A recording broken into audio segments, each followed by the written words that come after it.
Doctor साहब, हम जो देख रहे हैं सियासी अखाड़े में मुखालिफ ही नहीं होगा तो फिर ये मामला बिला मुकाबला होगा तो इलेक्शन की साख क्या होगी?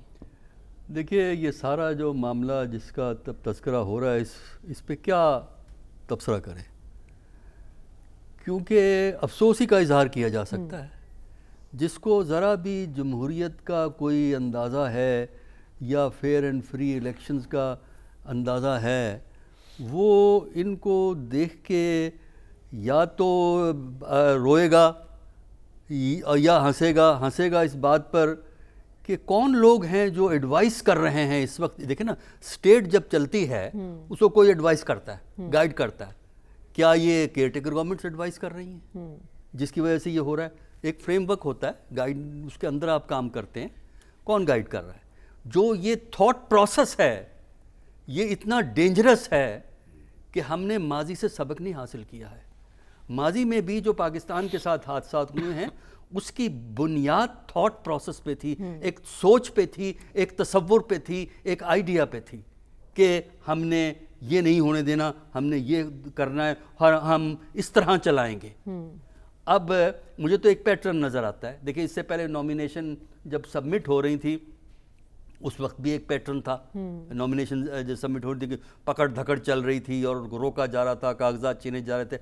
अब जो रिजेक्ट हुए हैं 95% एक पार्टी से ताल्लुक़ रखते हैं। मॉरल ऑफ द स्टोरी क्या है?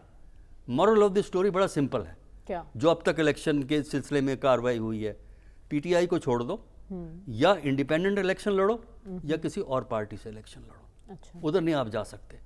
उधर जाएंगे तो इस बात का इम्कान बढ़ जाता है कि आपके कागजात नामंजूर हो जाएंगे और इस बात का भी इम्कान हो सकता है आप पे केसेस बन जाए। देखिए, कागजात नामजदगी आप इस वजह से रिजेक्ट नहीं कर सकते कि वो कोर्ट में हाजिर नहीं हुआ, जैसा कहा गया अभी थोड़ी देर हुए। वो कन्विक्शन है। अगर कन्विक्शन है 2 साल की कन्विक्शन से ज़्यादा है तब आप को रिजेक्ट कर सकते हैं। अगर आप उनको जुडिशल रिमांड ना कोर्ट में केस लेके जाते हैं, जुडिशल रिमांड पे उनकी कैद बढ़ाए चले जाते हैं, उसको आप रिजेक्ट नहीं कर सकते। ठीक है। तो ये जो तरीक़ाकार है ये बहुत ही डेंजरस है। और देखिए, इस 2023 के अंदर अफ्रीका के कुछ ममालिक में इलेक्शन हुए हैं और वहाँ इसी किस्म की शिकायत थी। और क्या है वहाँ, देख लें उन मुल्कों का हाल। वहाँ जो मसाइल हैं, अंदर झगड़े चल रहे हैं, वायलेंस हुआ है, तो क्या आप पाकिस्तान को भी उस तरफ ले जाना चाहते हैं? देखिए, इलेक्शन और जमहूरियत का बुनियादी मकसद ये होता है कि एक आप ऐसा फ्रेमवर्क क्रिएट करते हैं जिस फ्रेमवर्क में आप बैठ के गुफ्तो शनीद से मामलात को तय करते हैं और अल्टीमेट फैसला इलेक्शन में ये ब्यूरोक्रेट नहीं करते जिनको आपने आरओ, डीआरओ और आरओ इसे बनाया है। वो फैसला अवाम करते हैं, वोटर करता है। आपका काम सिर्फ इतना है कि वो आपने माहौल क्रिएट करना है, वो इंतजामात करने हैं जिसमें एक शख्स आज़ादी से अपनी राय का इजहार कर सके। अगर आप ऐसा नहीं कर सकते तो मेरा ख्याल है इलेक्शन करवाने बेकार है। इतना पैसा क्यों आप ज़ाया करना चाहते हैं इस रियासत का कि अगर आपने फैसला कर लिया है कि हमने इनको नहीं आने देना, इनको लाना है या अपनी मर्जी का मलगोबा बनाना है, 2 यहाँ से पकड़ के, 2 यहाँ से पकड़ के, 2 यहाँ से पकड़ के, तो आप बना लीजिए। इलेक्शन करके आप क्यों पैसा ज़ाया करते हैं? सूरत हाल में इलेक्शन बेमानी हो जाता है। डॉक्टर साहब, ऑप्शंस डिस्कस कर रहे हैं, पीटीआई के पास क्या ऑप्शन बचते हैं इसके पास?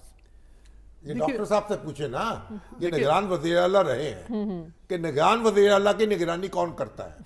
देखिए, बात यह है कि इस दफ़ा हमारे इतने यूनिक केयर टेकर सिस्टम है कि उसका मैच किसी पिछले से नहीं आप कर सकते, क्योंकि इससे पहले जो केयर टेकर सिस्टम था वो स्ट्रिक्टली जो है ना द इलेक्शन एक्ट 2017 उसका जो चैप्टर 230 है जिसमें ये फंक्शन दिए गए हैं, बिल्कुल उसके मुताबिक और आइन की प्रोविजंस के मुताबिक काम कर रहा था। इस वक्त जो केयर टेकर पूरा सिस्टम जो है वो उससे आगे निकल गया है, आगे एक्सपेंड करके अपने इख्तियारात को चला गया, लिहाजा मुकाबला नहीं हो सकता। इसी वजह से केयर टेकर के बारे में कंट्रोवर्सीज उस दफ़ा कम थी, इस दफ़ा ज़्यादा होंगी, हैं और होंगी। अभी तो तमाशा आप देखिएगा। चलिए इसको छोड़ते हैं। ऑप्शन देखिए, मेरे नज़दीक ऑप्शन की बात करना बेमाने है। वजह यह कि जो कुछ हुआ है अब तक उससे माहौल ख़राब हो गया है। इलेक्शन कमीशन का ये कहना कि जिन्होंने अप्लाई करना था सब ने अप्लाई कर दिया, सवाल ये पैदा होता है कि पुलिस जब रोकती है लोगों को या उनके कागजात छीनने के, अखबारात में खबरें छपी हुई हैं, सब अखबारात में खबरें मौजूद हैं उसकी, किसी हम पार्टी की बुनियाद पे नहीं कह रहे, तो सवाल ये है कि क्या वो एक्शन कानूनी था? या तो वो उनके खिलाफ एक्शन लेता कि इन लोगों ने ऐसा किया, गैर कानूनी हरकत की, गैर कानूनी हरकत में ये एक्शन होगा। तो इसका नोटिस इलेक्शन कमीशन ने लिया ना, उसके बाद ही तो उन्होंने कहा कि सबके कागजात जो हैं क्या लिया, हमने एतराज़ात दूर कर दिए हैं और जमा हो गए हैं। अगर वो गैर कानूनी कदम था, या तो कहें वो ठीक था उन्होंने जो किया, अगर गैर कानूनी कदम था तो इलेक्शन को कमीशन को प्यूनिटिव एक्शन लेना चाहिए। इलेक्शन कमीशन के पास पावर है प्यूनिटिव एक्शन लेने की, वो कंटेम्प्ट ऑफ इलेक्शन कमीशन पे तो मुकदमे चला सकते हैं। और दूसरे डस्का में किया था सब कुछ, डस्का में सब कुछ किया था ना इलेक्शन कमीशन ने। हाँ वो हुआ, तो अब क्यों नहीं करते? अच्छा फिर अब जो हो रहा है, अब ये कहते हैं ये अपील होंगी, इसका मतलब ये है कि आपका इलेक्शन कमीशन के प्रोसेस पे फेथ खत्म है। आपको जो कुछ मिलेगा अदलिया से मिलेगा। और जो ये इन्होंने अपील की बात हुई है, बिल्कुल सही बात है, वो कही गई है कि दूसरा ये है कि जो हाई कोर्ट का ऑर्डर है, पेशावर हाई कोर्ट का, वो तो एक इंटरम ऑर्डर है, ये तो असल पेशी होनी है, उसमें फैसला होगा। तो इतनी भी इलेक्शन कमीशन को क्या बेचैनी है कि एक इंटरम ऑर्डर को जो वक्ती तौर पे दिया गया, हमें नहीं पता ये अल्टीमेटली उनको बल्ला मिलेगा कि नहीं मिलेगा, फाइनल उसका क्या डिसीजन होगा, और जो भी डिसीजन होगा वो अगली कोर्ट में जाएगा, सुप्रीम कोर्ट में जाएगा। आप कह रहे हैं इलेक्शन कमीशन को इतनी जल्दी क्या थी ये करने की? डॉक्टर साहब, ये नून लीग में टिकट्स की तकसीम इतना बड़ा इशू क्यों बना? देखिए, नून लीग एक तो बड़ी पार्टी है पंजाब की, और कुछ आजकल हवा भी उनके मुआफिक चल रही है, तो उसकी वजह से ज़्यादा उम्मीदवार उधर गए हैं।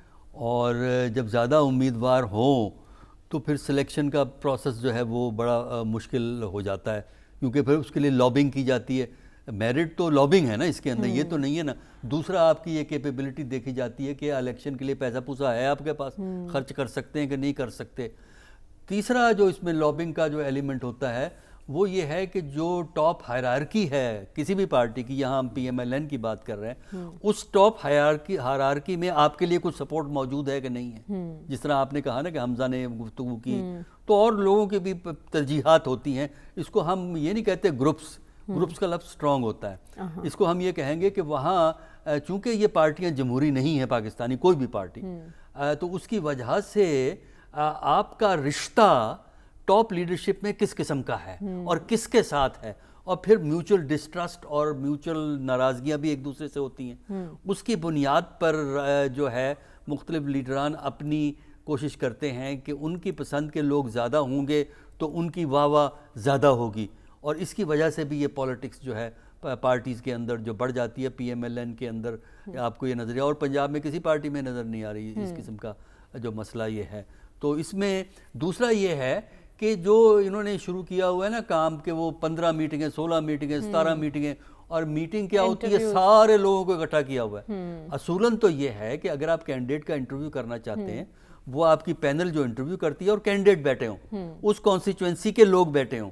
अब आपने सारा मजमा इकट्ठा किया हुआ है, उसके अंदर वो सवाल जवाब करते हैं। बाज़ दफ़ा जो कैंडिडेट होता है उसको लीडरशिप का ख्याल आ जाता है अपनी, फिर वो अकड़ जाता है, कोई बात कह देता है इस किस्म की। तो मेरा ख्याल ये है कि तरीकाकार गलत है इंटरव्यूज के लिए, जिससे वो जो कैंडिडेट्स होते हैं वो तजलील भी महसूस करते हैं।